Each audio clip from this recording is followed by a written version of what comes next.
그래서 첫 시간에도 와서 말씀드렸지만 반야심경을 읽을 때 항상 내 관점에서 나의 그 정진의 기준을 좀 성찰해보는 그런 좋은 부처님의 굉장한 가르침이 됐으면 좋겠다 생각 좀 해봅니다. 마하반야 바라밀다 심경의 이 10글자의 제목은 반야바라밀다가 매우 크다라는 표현을 썼는데, 마하는 수승하다는 표현으로 이해하시면 이 문장에서는 가장 좋은 이해가 되겠죠. 가장 수승한 부처님 반야의 가르침, 그 가르침에 아주 중요하고도 중요한 심경, 이 마음심자를 우리가 핵심이라고 읽어도 좋고 심장이라고 읽어도 좋은데, 우리가 좀 창조적으로, 이건 좀 내 얘기니까 창조적이니까 여러분들도 알아서 각자 창조적으로 좀 해석도 좀 하고 그러세요. 저는 이 심자를 핵심 심장이라고 하는 보편한 그 번역도 번역이지만, 이 자리에서 놓치면 안 될 정말 우리가 지심규명내 하잖아요. 지극한 마음으로 돌아가 의지한다고 하는 것처럼 반야바라밀다를 읽을 때 내 마음을 온 마음으로 끌어올려서 거기다 탁 결합을 시키는 그런 내용으로 이 심을 이해해 주시면 좀 좋지 않을까 이런 생각을 개인적으로 좀 합니다. 저는 다른 경전 독성보다도 특히 반야심경일 때 굉장히 집중하려고 노력을 좀 하죠. 근데 어쩔 때는 그런 이제 그 경험이 있는 거예요. 오늘 본문을 이 주제를 가지고 해야 되겠다 하고 생각을 하고 이제 법회에 참석해갖고 반야심경을 독경하거든요. 근데 이 반야심경을 읽을 때 역시 제가 말씀드렸던 지나온 공부나 정진의 어떤 그 과정들을 성찰해 보면 그날 말씀드리고 싶은 이야기들, 공부거리가 생각이 나는 거예요. 이게 이제 강의를 하기 위해서 준비를 할 때는 잘 생각나지 않던 것들이 반야심경을 기도하기 이제 법회 시작하기 전에 같이 읽으면서 정말로 집중해서 그 독경 합성하거든요. 그때 새록새록 솟아나는 거예요. 이런 느낌이 있어야 이게 저하고 이렇게 공감이 되는데, 공부가 언제 잘 되냐면요, 감흥이 도교할 때 잘 돼요. 내가 생각하는 이 감각이 부처님의 가르침에 응해가지고 도교, 부처님의 가르침과 내가 공부한 게 서로 교우를 해요. 그게 마음 안에서 생각 안에서 일어나면은 정말 좋은 공부가 되는 거예요. 그러려면 정성껏 해야 되고 집중해야 되고 이렇게.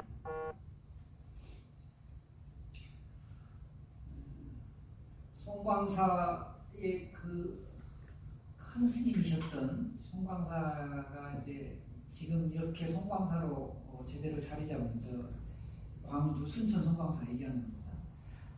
보조국사 진월 스님 이후로 16분의 국사가 낮긴 낮지만, 원래 사실 보조국사 진월 스님은요, 이 정해쌍수의 이 정해결사운동이 사실은 송광사에 일어난 게 아니고, 거조함 아세요? 은혜사에 있는 거조함. 거조함에서 시작돼서 보조국사 진월 스님을 초청해서 거기서 다시 정해결사를 새롭게 하고, 보조국사 진월 스님이 그 정해결사 운동을 스스로가 당신께서 확신하고 확인하고 증명하려고 지리산에 혹시 가보신 분 있습니까? 상무주암이라는 데가 있어요. 안 가봤어? 산에는 그렇게 열심히 다니면서 지리산의 상무주암, 지금 조그만 남자, 여기서 3년 동안 좌선을 하셔요. 그리고 크게 당신께서 깨우치신 바를 확인하신 다음에, 그리고 그 당시에 이제 송광산이죠. 이제 송광산 길상사로 가신.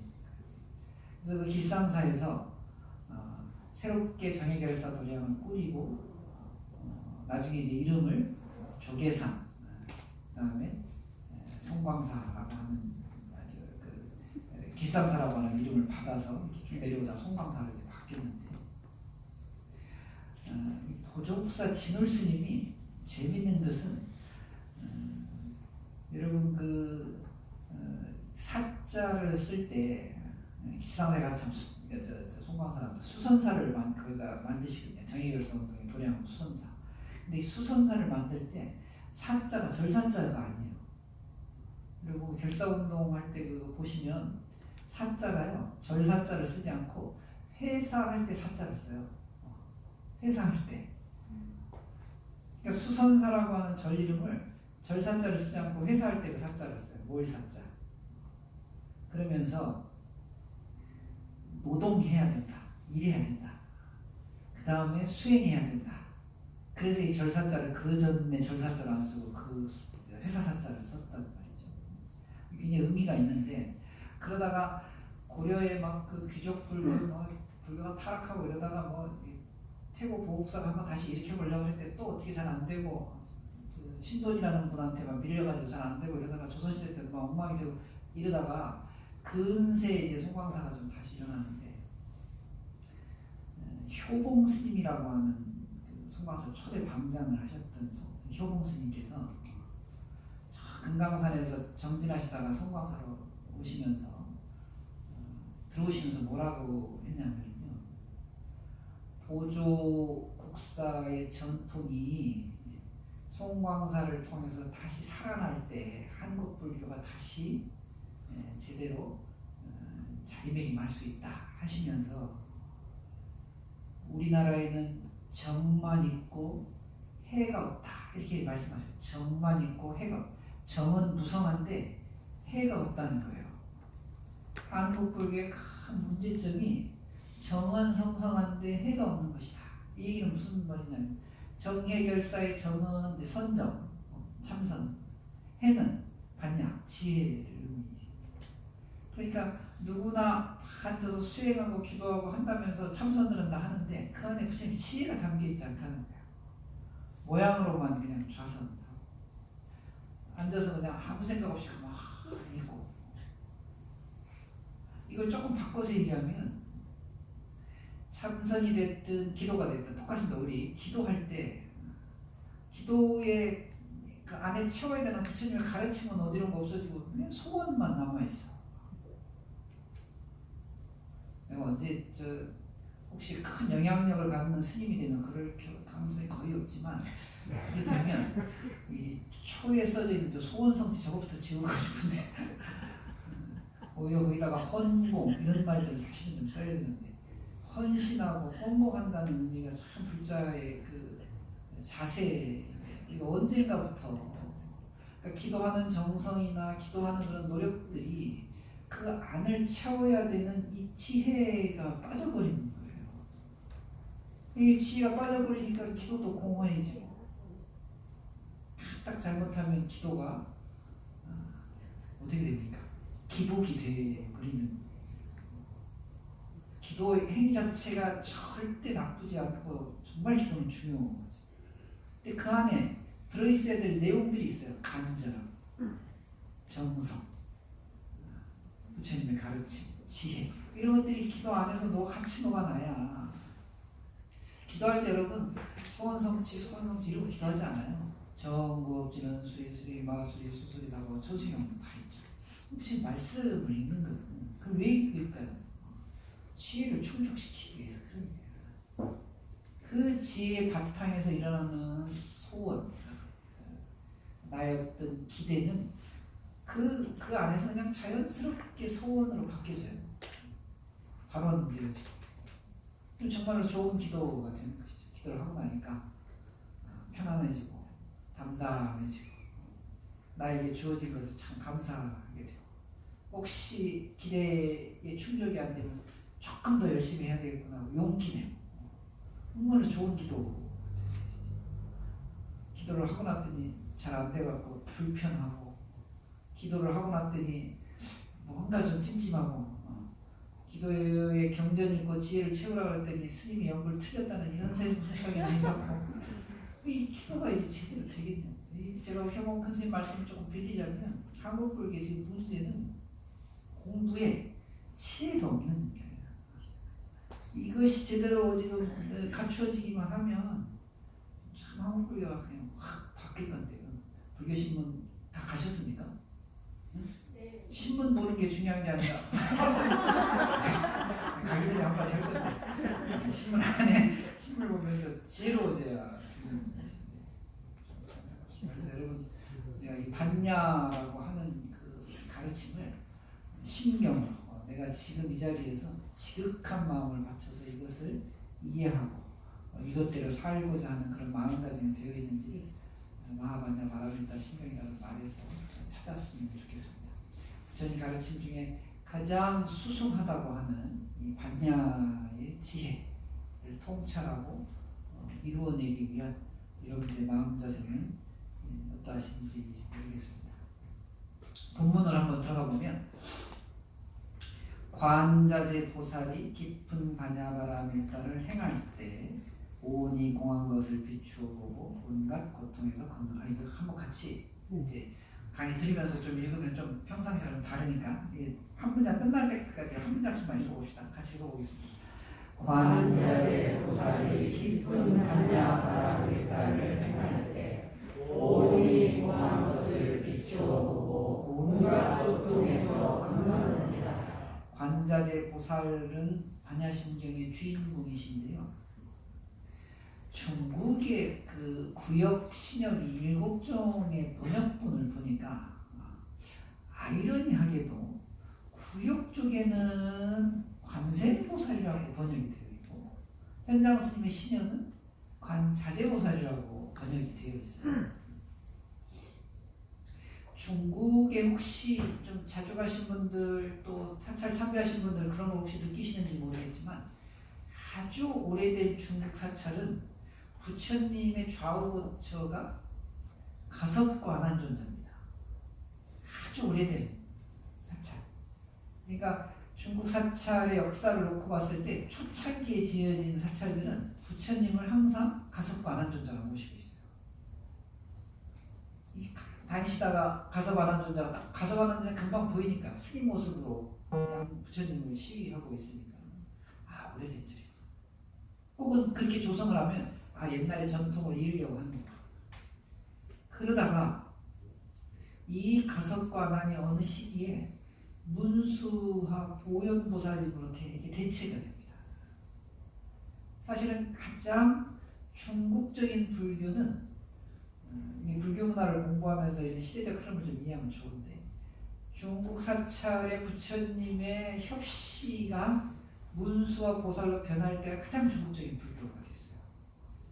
중국 사람들은 가섭안한은 인도 분이니까 그런데 부처님의 여러 가지 그 깨달음의 원만한 그 측면 중에 지혜를 가장 중요하게 여겼던 것이죠. 중국 사람은 현학적인 거 좋아하잖아요. 유식한 거, 공부 많이 하는 거 좋아하니까 가장 대표적인 보살이 문수 보현이 된 거예요.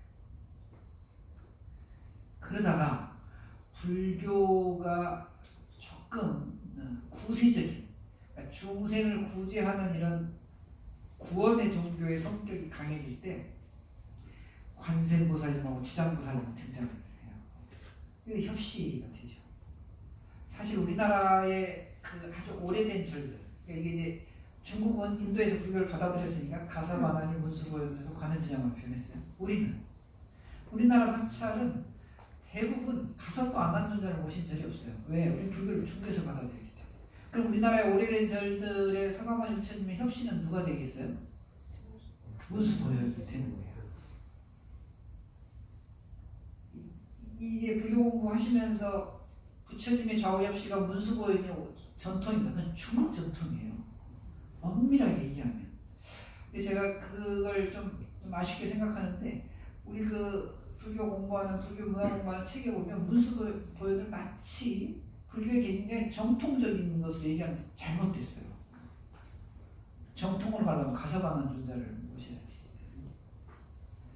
그런데 우리는 사실은 중국에서 불교를 받아들이면 문수보현이라고 하는 협시를 채용했지만 한국의 정세에 맞게 우리가 훨씬 더 강하게 관음지장의 그런 모습으로 변하는데 어쨌건 옛날 번역에는 관세음보살님으로 주로 등장하는데 현장스님이 신역으로 오면서 이 자제라고 하는 말로 표현했어요. 그러니까 현장스님은 반야의 뜻을 훨씬 더 깊숙이 이해하고 있었다. 그 전에도 뭐 이해는 하고 있었겠지만 이 자제라는 말은 자유자재라는 말이에요. 자유자재라는 말이 관자재 원래 그 산스크리트 관세음보사 이름이 있어요. 아이로끼테스와라 보디사트바라 그러거든요. 이 아이로끼테스와라라는 이 말이 끼테스와라 자유자재로 뭔가를 다 성취해내는 것을 그걸 한문으로 그대로 직역을 했어요. 관 자유자재 관 자재보살 이렇게 번역을 했죠. 자유자재라는 말의 원래 국어사전의 뜻은 뭐죠? 하고 싶은 대로 되는 거예요. 내가 자유자재라는 말을 쓰면은 내가 하고 싶은 대로 되는. 근데 관자유자재라는 말은 무슨 말이에요? 진리가 원하는 방향대로 다 되어가는 것을 이야기해요. 그러니까 관세음보살은 세상의 음성을 듣는다. 이 관세음에 해당하는 원래 인도의 관세음보살은 존재하지 않으세요. 관세음보살 원래 그 수많은 관세음보살 이름 중에 관세음은 매우 중국적인 사고, 중국 사람들이 의역을 해내는 거예요. 세상에 있는 모든 중생들의 소리를 관세음보살께서 다 들어주시고 그것을 다 섭수하신다. 그래서 관세음이 된 거거든요. 근데 구역에는 옛날 번역에는 이 관세음보살이라고 하는 번역을 했어요. 그러니까 처음에 중국 사람들이 반야심경을 받아들이고 중국이 인도의 불교를 받아들일 때 무엇을 지향했는지가 조금 나와요. 그러다가 이제 현장 스님에 의해서 불교 공부를 제대로 좀 더 원어 또 원문에 가깝게 깊숙이 공부하면서 이 뜻이 관세음보다는 관자재가 훨씬 더 적절하다라고 채택을 했고 그것이 지금 많은 불자들이 채택을 해서 우리가 현재 관자재보살에서 읽고 있는 것이죠. 이게 이제 정사의 해석이고 야사의 해석도 있어요. 알려줄까? 내가 언제 한번 얘기 안 했나? 했었지 한번? 안 했어요? 한 것 같은데. 현장 스님이 그 계실 때 당나라 황제가 태종 이세민이라는 사람이었었어요. 그러니까 당나라의 태종은 하늘이 내린 천자인데 그런데 천자만큼 귀한 부처님을 모시는데 기와에다가 그 황제가 칠하는 기와를 유일하게 사찰에만 올렸는데 부처님을 그렇게 인정해줬는데 부처님도 아닌 보살님 이름을 황제 이름이었던 이 세민의 세자를 관세음보살의 세자로 써야 된다는 거예요. 옛날 번역이. 그래서 현장 스님이 황제를 생각해서 관자재로 갔다는 이런 야사의 번역 그 해석이 있어요. 정말 야사고 설마 현장 스님이 그렇게 했겠어요? 못 알아듣네 무슨 말인지. 그 당시에 황제 이름 세 글자, 그러니까 성은 있자는 놔두고 세민이라는 글자를 황제의 지위에 걸맞는 문화에 쓰지 않았다니까. 그 반역으로 봤다는 거예요 중국에서는. 세자고 민자는 다 피해서 설사 쓰더라도 다른 한문으로 썼는데 이세민의 세상세자를 관세음보살의 세상세자로 썼다는 것 자체가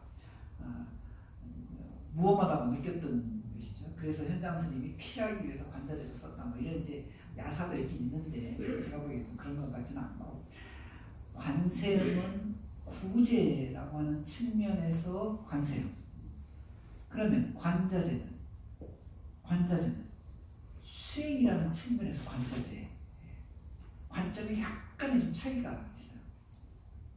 그래서 여러분 처음에 반야심경이 나왔을 때 종단에서 번역해서 나왔을 때 저기 두 번째 줄에 있는 온갖 고통에서 건지느니라 처음에 이게 나왔어요. 그랬다가 여러 제방에서 큰 스님들 또 학자들이 문제제기를 해가지고 마하반야바라밀다 신경 관세음보살이 깊은 반야바라밀다 해할 때 오원이공항고수피죠 온갖 고통에서 건지느니라는 맞아. 관세음보살이라는 이름을 썼으면.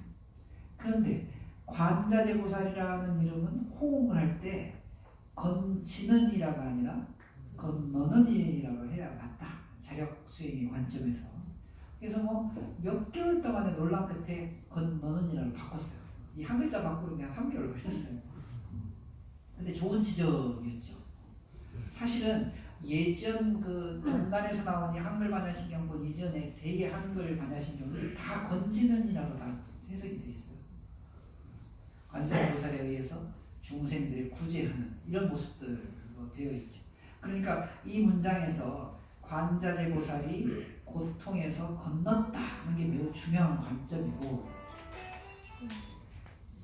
관자재보살이 고통에서 건넜다는 것을 관자재보살님이 아닌 이 경전을 읽고 있는 나의 마음 안에서 이걸 실현시켜내는, 그러니까 관세음보살의 건넌 것을 나의 건넌으로 동일화하고 일체화하는 것이야말로 반야심경을 거의 완벽하게 이해하고 받아들이는 것이다.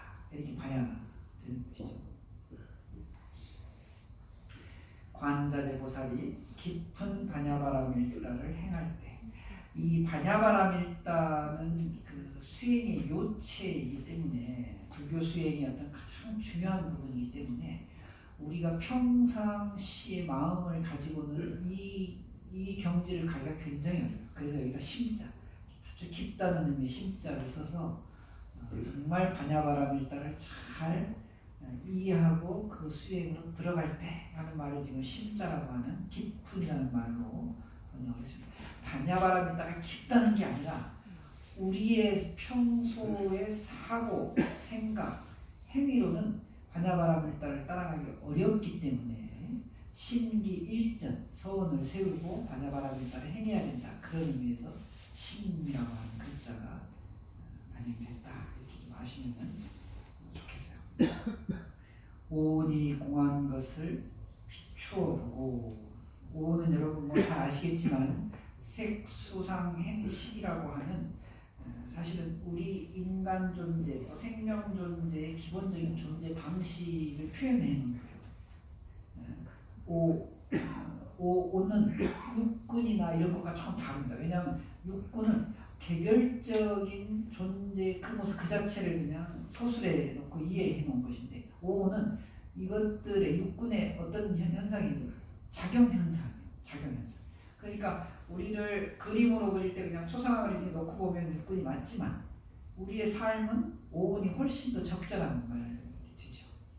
그래서 이 오온이 공한 것을 비추어 본다라고 하는 말은 단순히 색수상행식이 공하다 이런 뜻이 아니라 우리의 작용 자체가 본질의 작용인가를 보자는 거예요.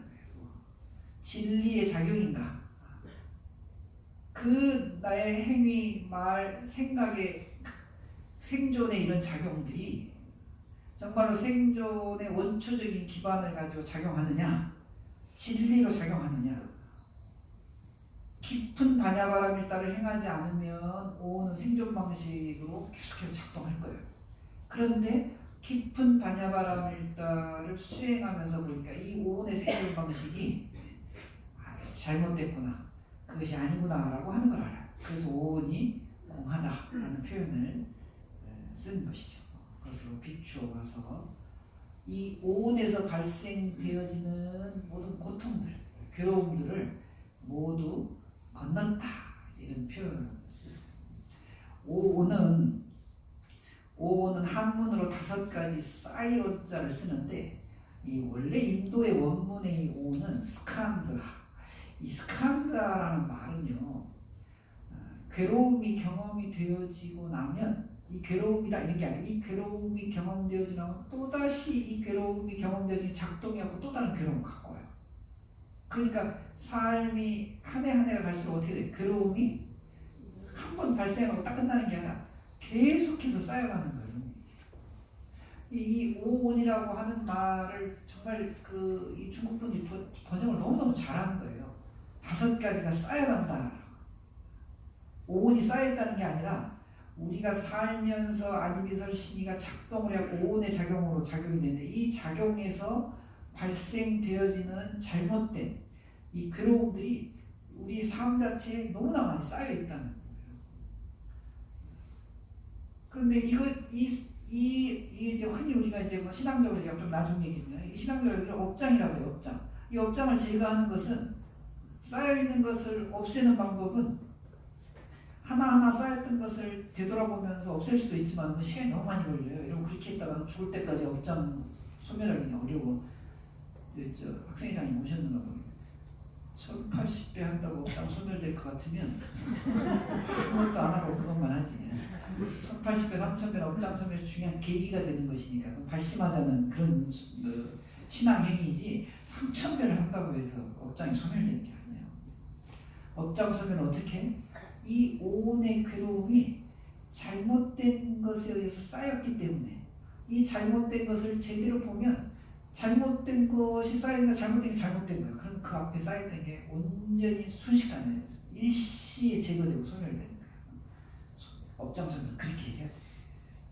그러니까 깨달음을 얻는 순간 모든 업장이 소멸된다는 이야기는 본질을 알아차리면 그 잘못된 본질에 쌓여져 있던 것은 그냥 순간적으로 없어집니다. 여러분들의 그 두터운 업장을 어떻게 소멸해야 되겠어요? 반야심경을 마음으로 읽으라니까. 반야심경 온몸을 다해서 읽어야 되는. 그럼 여러분들이 쌓이고 가지고 있었던 그 업장에 작용을 마음을 퉁 하고 치면서 그러면서 공한 상태를 돌려놓으면 여러분의 업장은 크든 작든 자연적으로 소멸이 됩니다. 그렇게 따지면 여기 지금 아까 사진 찍을 때 우리 소임자 거사님 보살님들 다 나오시는데 이분들은 이미 업장이 수십 번은 다 없어졌어야 돼. 그동안 신앙활동 하시면서 소임 보느라고 법회 계속 참석하셨을 거 아닌가? 그러면서 온 마음으로 지금 공부하고 읽었으니까. 근데 여러분 안 됐다 하더라도 이 읽었던 경력이 얼마나 중요하냐면요. 그동안의 반야심경을 읽었던 게 계속 마음에 작용이 지금 되고 있어요. 본질을 지금 잘 몰랐을 뿐이지 계속해서 작동을 하고 나를 갖다 찾고 탁탁탁 치고 있는 거예요. 그래서 노력과 경력이 신행 경력이 그래서 중요해요. 물론 끝까지 그 본질을 모르면 경력이 그냥 경력으로만 끝나버리지만 여러분한테 툭툭 쳐주는 걸 갖다가 제대로 딱 맞춰놓으면 그동안의 신행 경력, 신앙 경력 굉장히 유용하게 여러분들의 업장을 소멸하는 큰 도움이 될 거예요. 그런 면에서 소임자분들을 정말 그렇지 않은 분들보다 훨씬 한 걸음 더 나갈 수 있는 가능성이 있다니까.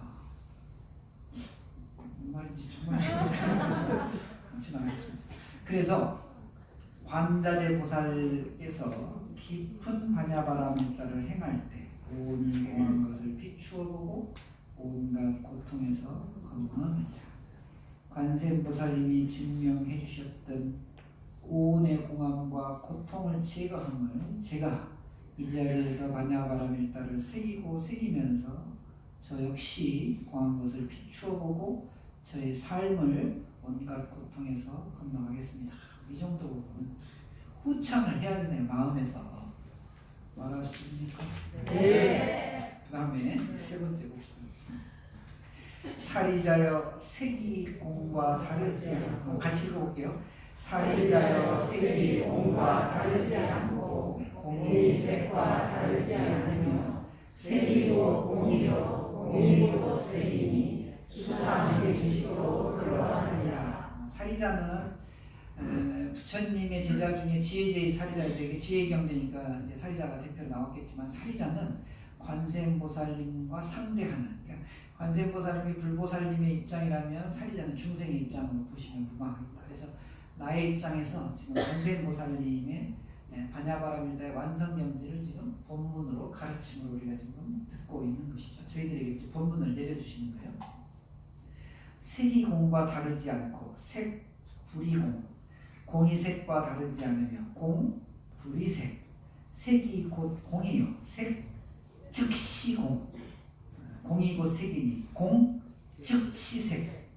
이걸 또 네 글자라고 우리가 자꾸 색, 즉시 공, 공직색 이렇게 읽는데 이게 아주 잘못 읽는 거예요. 어떻게? 색, 즉시 공. 그러니까 이 한문도 뜻을 알건 모르건 잘 읽어야 돼. 읽을 때야. 뭐 사람들이 그냥 발음을 편안하게 아무 생각 없이 뜻을 잘 모르고 하니까 색즉 시공이요 공즉 시공. 그럼 뭐 색즉 공즉 이게 이렇게 읽어갖고 이 뜻을 해석할 수 있어요.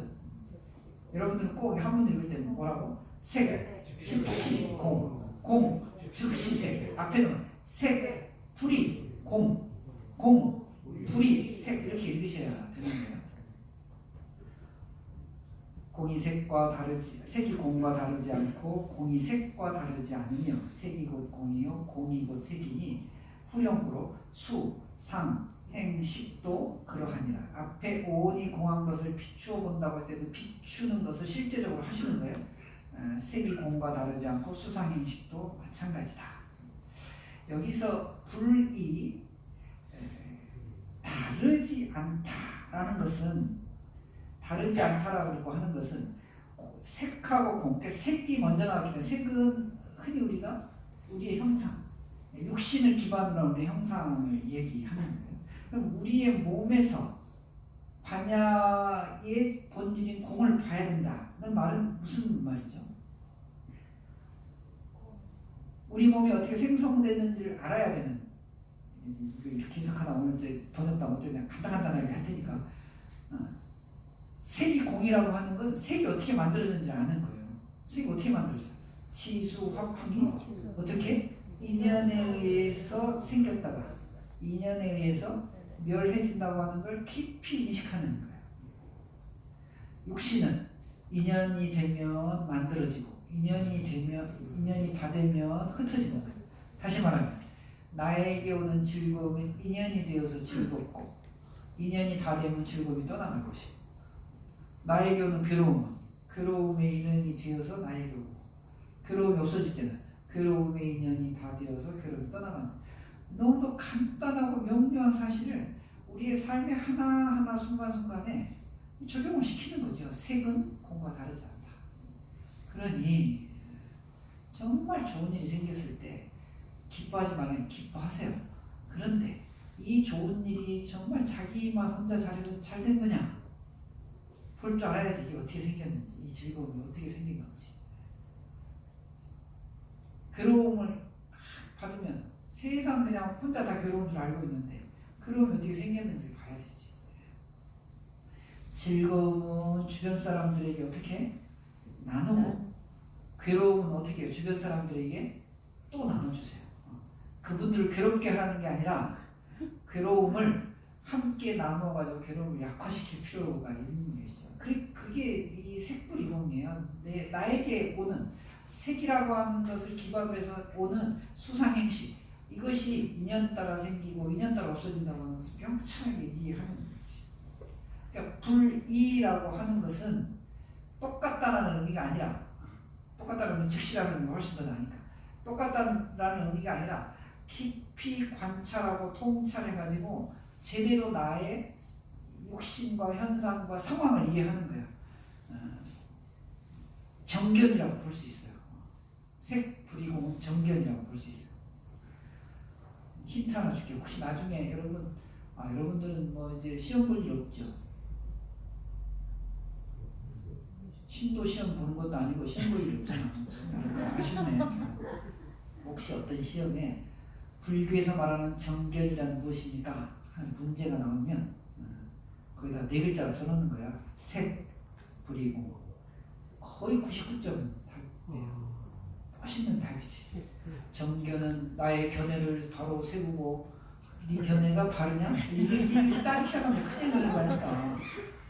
그러니까 공부를 안 한 사람하고 공부를 하고 있는 사람하고 공부가 된 분들하고는 이 대답 자체가 다 다른 거예요. 내가 좀 팁을 알려드릴게. 정견이 뭐야? 그럼 뭐라고? 색, 불이공. 내가 좀 특계로 이렇게 알려주는 게 맞는 건지 잘 모르겠죠.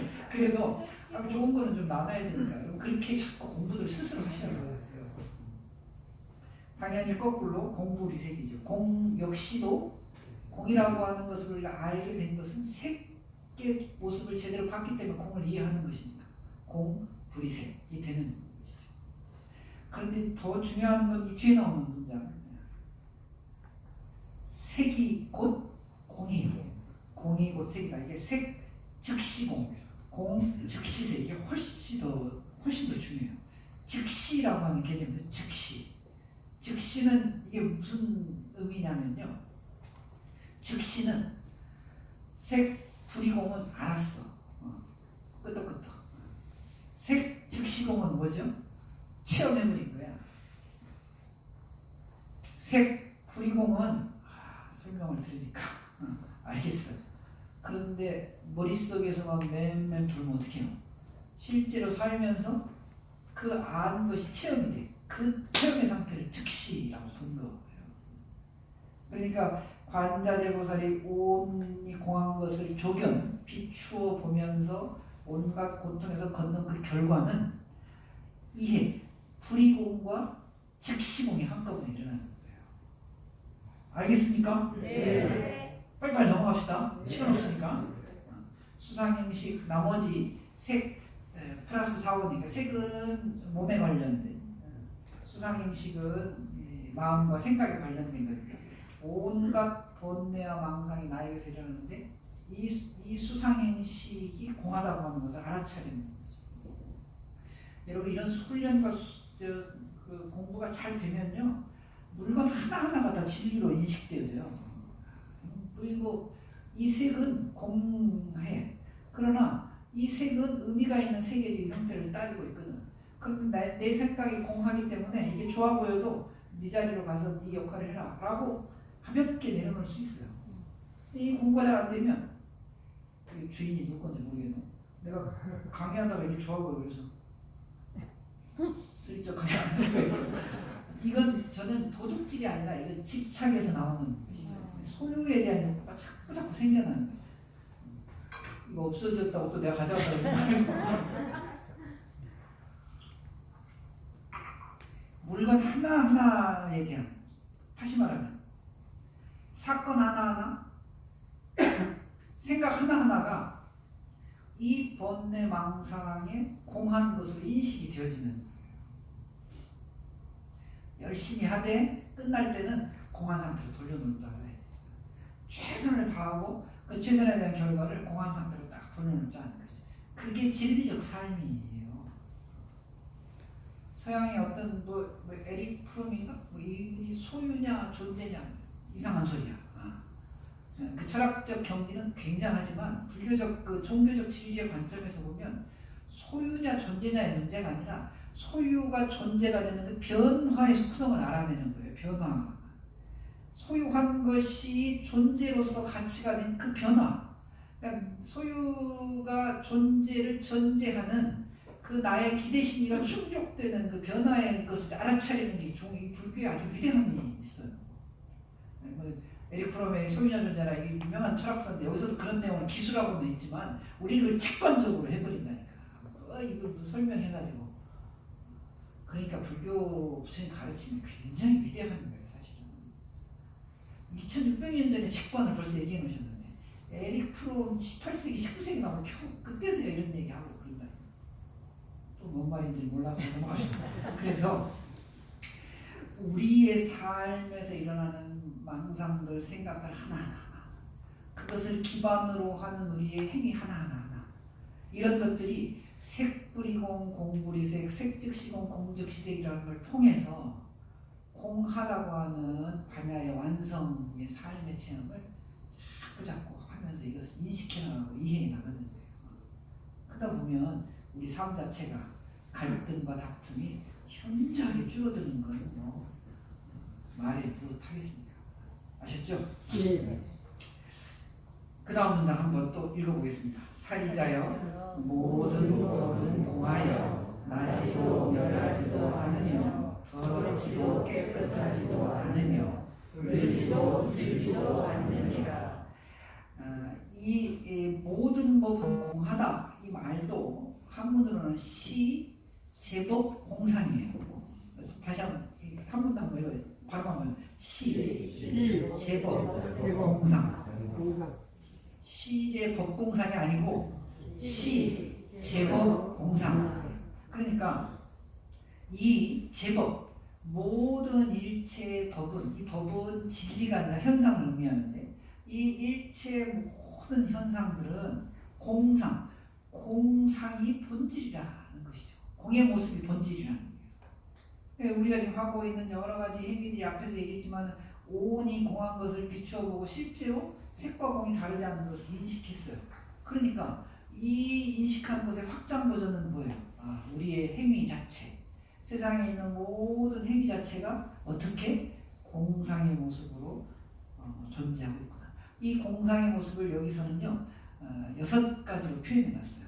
그게 지금 뒤에 나오는 나지도 멸하지도 않는다. 이걸 불생 불멸이라고 하고, 더럽지도 깨끗하지도 않는다. 이게 뭐죠? 불구 부정이라고 하고, 늘지도 줄지도 않느니라. 부정 불가라고 하는 것이. 그러니까 우리가 공상, 공의 모습, 공관할 때 이 공의 모습의 일단을 지금 6가지로 표현해 놓은 거예요. 나지도 멸하지도 않고, 더럽지도 깨끗하지도 않으며, 부정불가, 늘지도 줄지도 않느니라. 이 생멸, 구정, 증감이라고 하는 게 어느 때 나타나요? 분별력이 생기면 나타나요. 성경 이야기를 해서 대단히 유감입니다만 이분께서 선악과를 따먹으면서 생긴 거예요. 분별이 생긴 거니까. 내가 코로나 때문에 좀 얘기해주고 싶은데 시간이 없어서.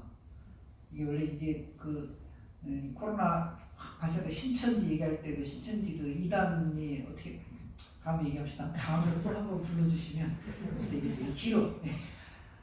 이단의 어떤 역사 이런 걸 보면 이 선악과의 그 해석을 어떻게 하느냐에서 다 달라졌거든요. 우리도 역시 마찬가지예요. 공의 모습을 어떻게 해석하느냐에 따라서 굉장히 불교가 신비적으로 바뀌고, 굉장히 불교가 우리 부처님 얘기하는 지혜로울 수도 있지만은 자칫 잘못하면요 이 공한 것을 잘못 해석하고 잘못 이해하면 어떻게 돼? 정말 허무해져 버리.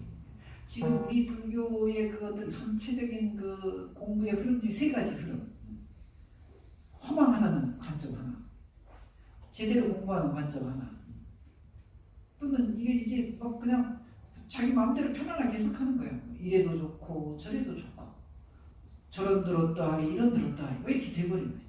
이 3가지 공부 방법 중에 당연히 우리가 제 정법을 선택해야 되는데 왜 이런 해석들이라는 해석 자체를 달리하고 있기 때문에 그래서 잘 해석해야 되는데, 공상은 반야심경에서 6가지 속성을 내놨어요. 이렇게 공상을 봐야 돼요. 생멸하지 않고, 구정하지 않고, 증감하지 않는다.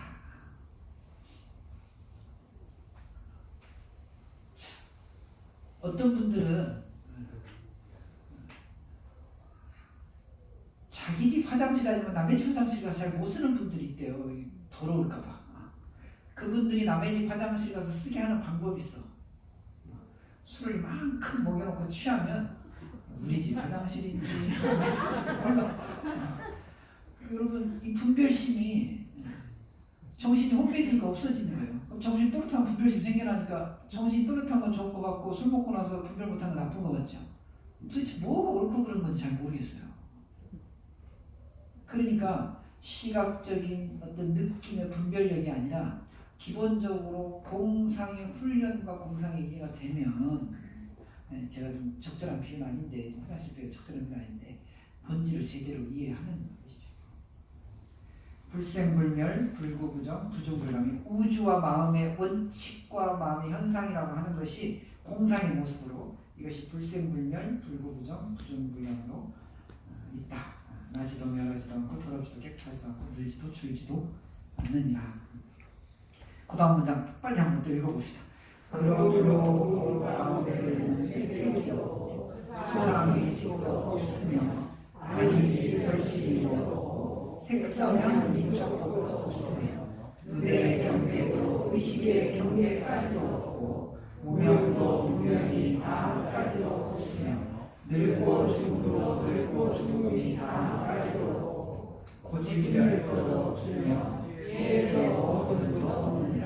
상당히 긴 문장으로 문장을 지금 쉼표로 계속 이어갔다는 것은 하나의 의미라는 거예요. 여러 가지 이제 그 개념들을 갖다가 넣어놨지만 결국은 다 없다라고 하는 공관에서 이걸 보는데 이 지금 읽은 여러분들의 이것을 어떻게 본다고? 나지도 멸하지도 더럽지도 깨끗하지도 늘지도 줄지도 않는 관점에서 이걸 보는 거예요. 그 관점에서 뭘 보는 거죠? 우리가 흔히 얘기하는 육군, 육경, 12처, 18개를 다 보는 거예요. 일일이 설명하지 않아도 육군, 육경, 12처, 18개 이런 것들이 여러분 뭔지는 여러분이 대부분 다 아니까 그런 공상의 입장에서 보게 되면 공하게 볼 수 있다라고 하는 것을 결론 삼아 이제 내놓은 것이고, 다만 하나 처음에 공 가운데는 색이 없고, 이 공과 색과 공을 지금 여러 가지로 표현하고 있는데, 첫 번째는 불이라고 표현했고, 그 다음은 즉시라고 표현을 했는데, 여기는 중이라고 하는 아주 재미난 그 표현을 가운데 중자에 중자를 써오고, 여기다가 두 글자 의미가 이 중자에다가 앞에다 그 다음에다가 또 없을 문자를 붙여놨어요. 중이라고 하는 개념에다가 없을 문자를 같이 넣은 거예요. 그 가운데는 없다 이런 뜻이거든. 이게 조금 철학적으로 그 좀 어려운 부분이에요. 이 부분이. 근데 앞에서 충분히 이야기가 다 됐는데 이 부분을 껴넣은 이유는 우리가 이걸 그냥 알아차린다고 되는 게 아니라 이 알아차리면 어떻게 해요? 명확해지고 분명해져야 돼요. 그래서 우리가 한문으로 명철이라는 표현을 쓰는데, 그 명철을 하기 위해서 이 중, 무라고 하는 개념을 여기다가 넣는 것이죠. 공중무색, 공 가운데는 색이 없다. 공 가운데, 공 중에는 공상으로 보고 공관으로 보고 공으로 삶을 살아가는 그 가운데에는 색이 이제는 있을 수 없다라고 하는 것이. 아까는 색은 공과 다르지 않다라고 이제 이해를 했는데, 실제로 이렇게 해보니까 즉시 이해됐고, 즉시 이해된 다음에는 나의 경험이 그 다음에는 후행적으로 뭐가 나타나? 공 가운데는 원래 색이란 없는 거야. 너무 자연스럽게 오는 것이죠. 어떻게 보면 이 공중무색이란 말은 확인한 것을 확신하는 개념. 우리 신행의 구조가 믿고, 그 다음에 어떻게 해요? 이해해야 돼요. 그 다음에 어떻게 해요? 이게 이해가 되는 것이 확신이 들었을 때 행위로 나타나는 거예요. 자비행은 여러분 쉽지가 않습니다. 여러분들 하는 이렇게 공덕을 짓는 행위, 보시를 하는 행위, 이런 행위는 사실은 조금 죄송한 말씀이지만 자선에 가까워요. 자선하는 행위. 그러니까 선을 적선하는 행위죠. 선을 쌓는 공덕의 행위인 것이지, 그것이 자비라고 보려면 지혜의 확인이 행위가 나타나야 돼. 그래야 자비행이 되는 거예요. 그러니까 대자비심, 부처님의 자비심을 베푼다고 하는 것이, 이걸 자꾸 우리가 염송하면서 자비심을 베풀었다고 염송하고 기억하는 이유는 지혜가 전제되지 않으면 우리의 행위 자비로워지기 어려워. 그러니까 믿고, 그 다음에 어떻게 해요? 이해하고 잘 받아들이고 이걸 확인을 반드시 하고, 이 확인된 것을 확신한 상태에서 그 다음에 내놓는 거예요. 그게 진리가 나오는 거죠. 공, 중, 무, 색이 나오는 거예요. 무, 수상행식 되는 거지 뭐. 수상행식 그 전에 이게 다 착각이었구나 알아버리는 거예요. 착시현상이었네, 착각현상이었네. 그걸 알아버리는 순간 업장이 소멸 안 될 리가 있어. 그동안 했던 것이 착시고 착각인데, 어떻게 소멸하느냐? 결과론적인 걸 소멸시키는 게 아니고 근원적인 걸 소멸시키면 업장이 소멸된다니까. 아셨죠? 내가 또 안 물어봐서 언더스탠드? 빨리 대답해줘. 그래 넘어가. 시간이 없어 지금. 무한이미 설신이 무색성향 미쳤고 다 마찬가지예요. 지금 얘기하는 공, 중, 무색, 이 중무라고 하는 이 철학적인 논리에서 이걸 다 풀어내셔야 된단 말이에요. 아셨어요? 네. 무한계 내지 무의식계 다 마찬가지가 되는 것이죠. 그 다음 또 읽어봅시다. 어디까지 읽었어? 자 읽어보시죠. 다음구나. 얻을 것이 없는 까닭에 보살은 마음따를 의지함으로 마음에 걸림이 없고 걸림이 없으므로 두려움이 없어서 뒤바뀌 헛된 생각을 멀리 떠나 완전한 열반에 들어가며 삼세의 모든 부처님도 한량 바라밀다를 의지함으로 최상의 깨달음을 얻느니라. 여기 얻을 것이 없는 까닭이라고 하는 말, 그러니까 이 말에 우리가 매우 중요한 개념 단어 하나를 얻으셔야 되는데 이게 무소득이라는 말이에요. 해보세요. 무소득. 세 번. 그 네 번째 거지. 소득이라는 말이 무슨 말이에요? 소득은 뭔가 노동의 대가를 얻어내는 걸 우리가 소득이라고 하잖아요. 근데 원래 이 소득이라고 하는 말은 사실 노동의 대가가 아니라 매우 정서적인 단어예요. 바소자. 생각하고 바랄 때 얻어지는 것. 그걸 이제 얻기 위해서 뭘 하는 거죠? 노력하고 노동행위를 해야 되니까 우리가 흔히 그냥 이제 일하고 나서 받는 걸 소득이라는 표현을 해요. 소득이라는 말의 원래 말은 생각하면 얻고 싶어지는 거예요. 이걸 소득이래요. 바소자이다. 하는 바에 따라서 얻어지는 것을 얘기해요. 그런데 무소득이라는 말은 무슨 말이냐 하면은 얻을 것이 없는 까닭이라는 건 무슨 말이죠? 그 앞에 우리의 삶의 기반이 다 어느 기반에서 있었던 거라고? 소득의 기반이 있었던 거예요. 그 소득의 기반이 근원은 어디서부터 나온 거예요? 색수상행식의 행위로서 나타나는 거예요. 색수상행식의 행위가 어디서부터 나타나는 거예요? 조견이 온 개공한 것을 비추어보지 못했을 때 이게 다 드러나는 거예요.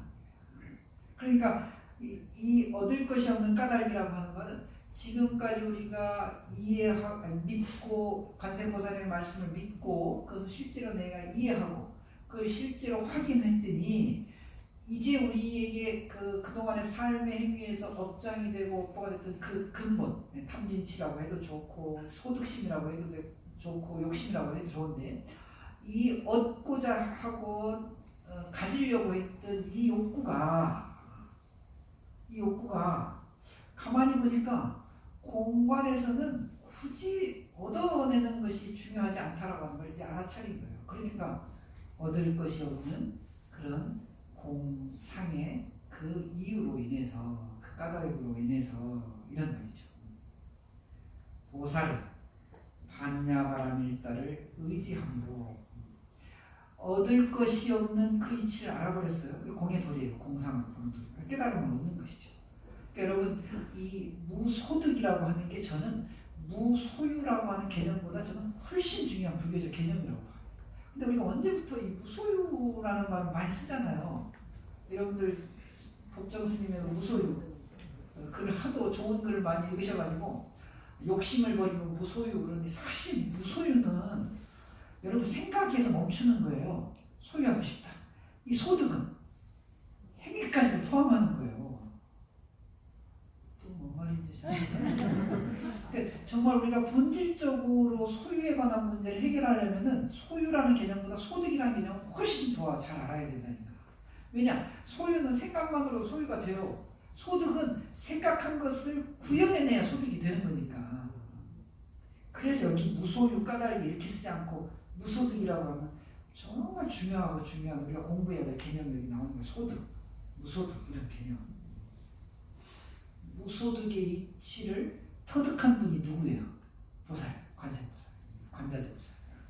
이 관자재보살이 이런 까닭으로 반야바라밀다를 깊이 행했던 것이죠. 계속해서 이걸 행했던 것이죠. 그러니까 어떻게 온갖 고통에서 건너졌냐 하면은 뭐라고 나와있어요? 마음에는 걸림이 없고 무가해. 이 대목은 사실은 해석 안 하고 그냥 좋은 거야. 이 대목을 일단 저는 이제 반야신경 외울 때마다 이 대목하면 참 좋더라고. 마음에는 걸림이 없어지고 걸림이 없어지니까 어떻게 해요?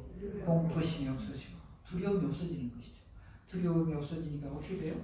원리전도몽상 구경열반 잘못된 생각이 제대로 부처님의 진리의 세계로 돌려놓은 구경으로는 열반을 얻을 수 있구나.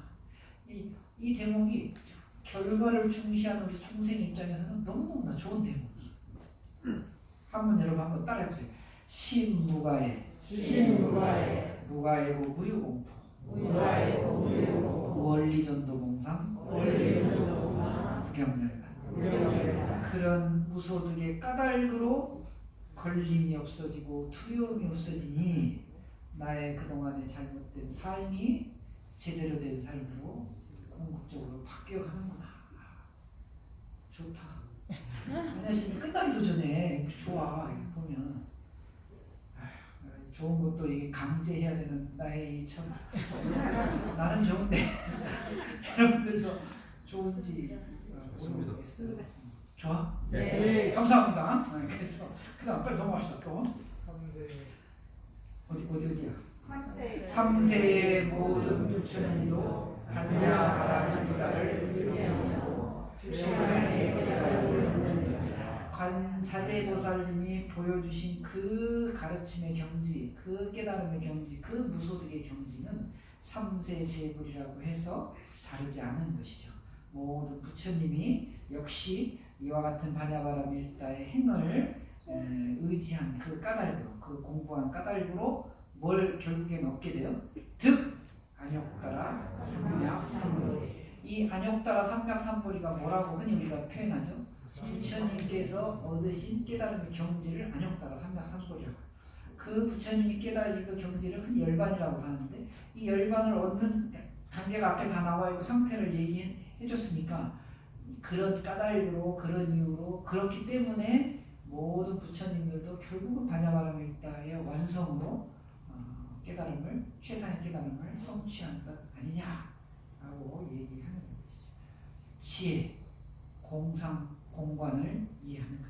무수한 불보살님들과 여러 깨달은 선지식들이 결국은 이 공의 지혜를 완성함으로써 진리의 경지, 열반의 경지를 얻으셨다. 이렇게 이해하시면 좋겠습니다.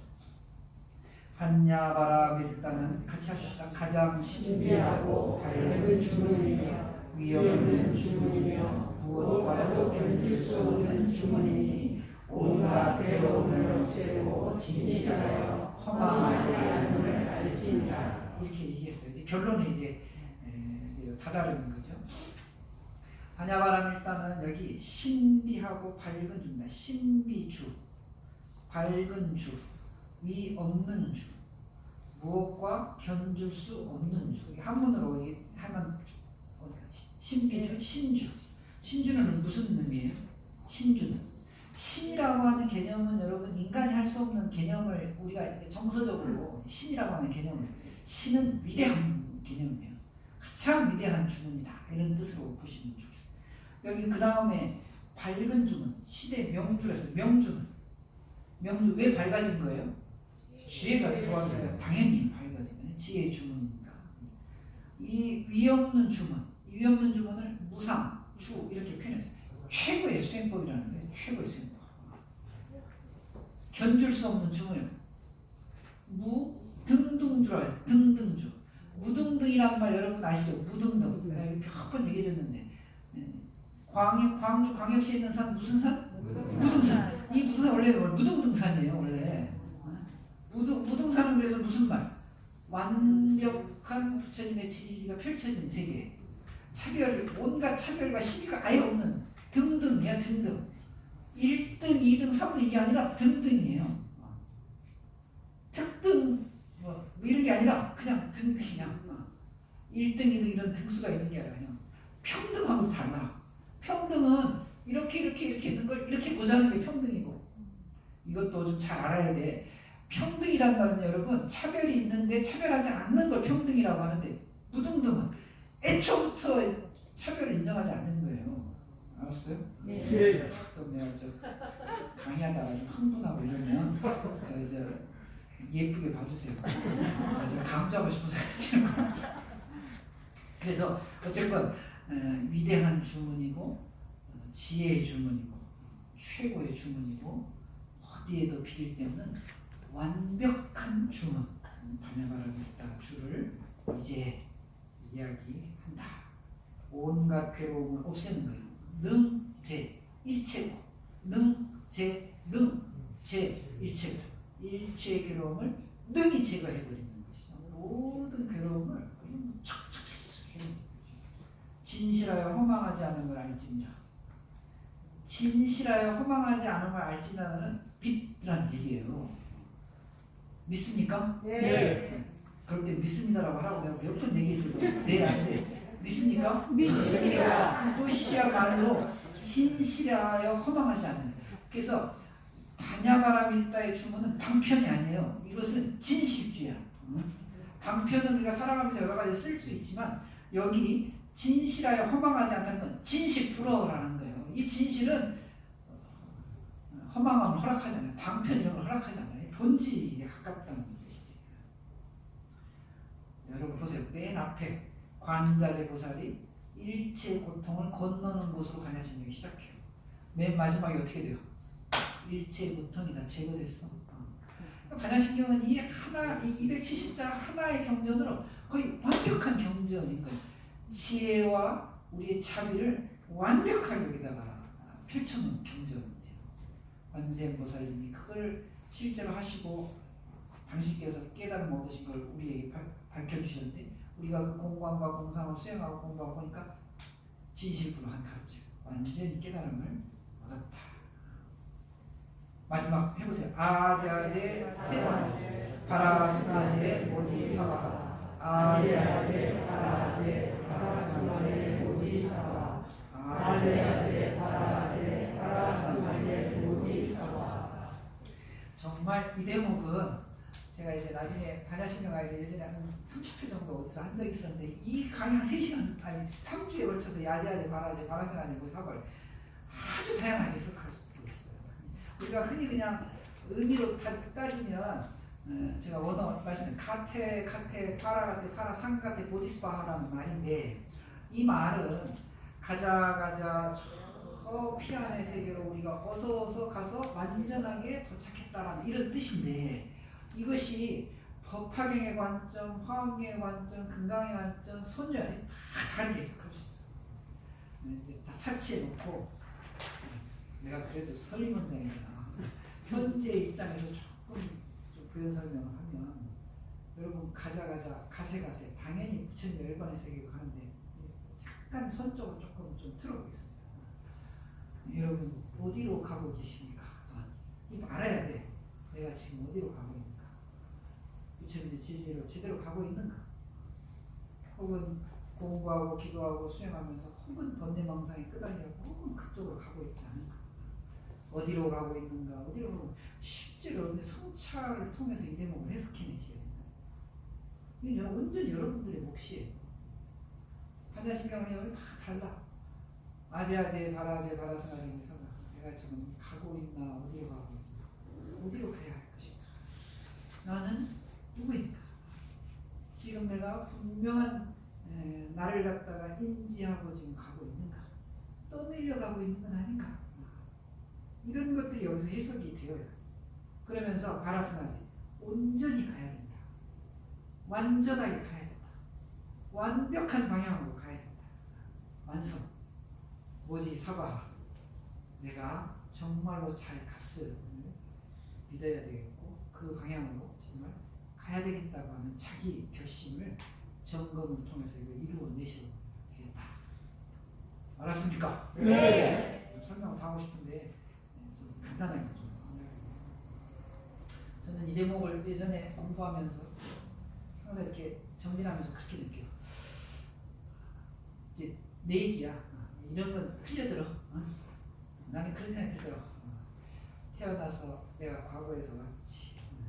현재 이만큼 왔구나. 어떤 미래로 가야 할까? 정진하는 수밖에는 없겠다. 정진은 공덕 닦으며 가세 이렇게 이제 내 나름대로 해석을 했으니까 온전히 여러분들의 몫이에요. 여러분들이 잘 하시면 좋겠다. 이 원래 제목이 코로나 시대의 반야신경의 해법으로 우리가 잘 공부하자는 게 원래 주제예요. 그래서 이야기를 좀 돌리면 제가 반야신경 첫 강의할 때 그런 말씀을 드렸어요. 반야신경을 짧게라도 우리가 다시 공부해보는 건 부처님의 본래 근본으로 좀 돌아가자. 공은 우리가 세상에 존재하는 존재 원리다.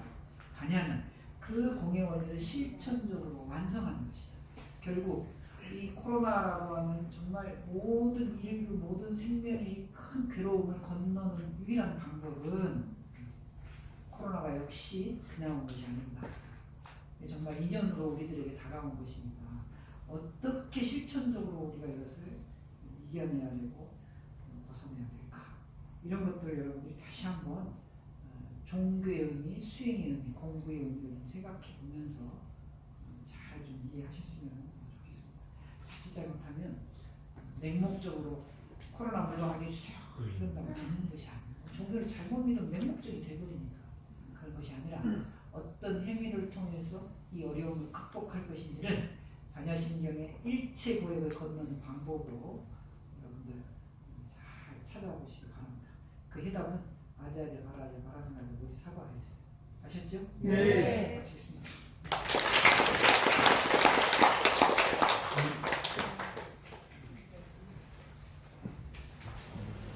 본질을 제대로 알아차려야 한다. 지극한 마음과 지혜를 충족해서 경력이 경력을 끝낼